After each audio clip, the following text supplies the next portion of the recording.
उफ, ये भीषण गर्मी। साथियों, गर्मी का और जून का महीना, जिसके लिए इसके बिना, जल के बिना जीवन की कल्पना ही नहीं की जा सकती। जल ही जीवन है या फिर जीवन ही जल है।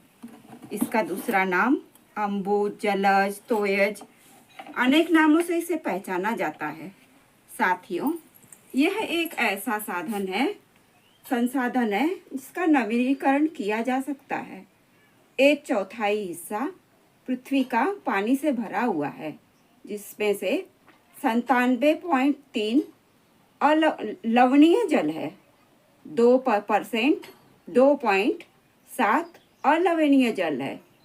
लेकिन केवल हमारे काम आता है तो केवल 1% जल बचपन में विद्यालय में पढ़ाया जाता है कि जल हमें चापाकल से, कुएं से, नदी से और बारिश से मिलता है, जिसका हम संचयन करते हैं। जो कृषि के लिए सुबेरे उठते ही चाय की चुस्की के साथ इसकी शुरुआत हो जाती है।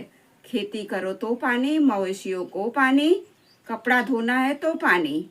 इसका संचयन हमारे जीवन में, इसके बिना जीवन की कल्पना ही नहीं की जा सकती। इसलिए इस जल को बचाए रखने के लिए प्रतिदिन हमें एक एक बूंद पानी का संचयन करना जरूरी है। तभी कुछ हमारे हिस्से का पानी, जिन्हें पानी नहीं मिल पाता, रेगिस्तान में जाओ तो पानी की बहुत कठिनाई है। इसका महत्व जब हमें समझ में आता है, जब सूखा पड़ जाता है। कृषि के लिए पानी की दर दर भटकना पड़ता है। एक एक दिन के लिए शहरों में जाओ तो कुछ सीमित मात्रा में पानी आता है।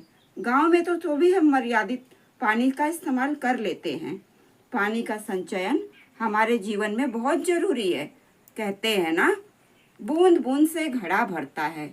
चलिए आज से शपथ लेते हैं कि प्रतिदिन कुछ नहीं तो अपने हिस्से का 1 बाल्टी पानी की बचत करेंगे। धन्यवाद।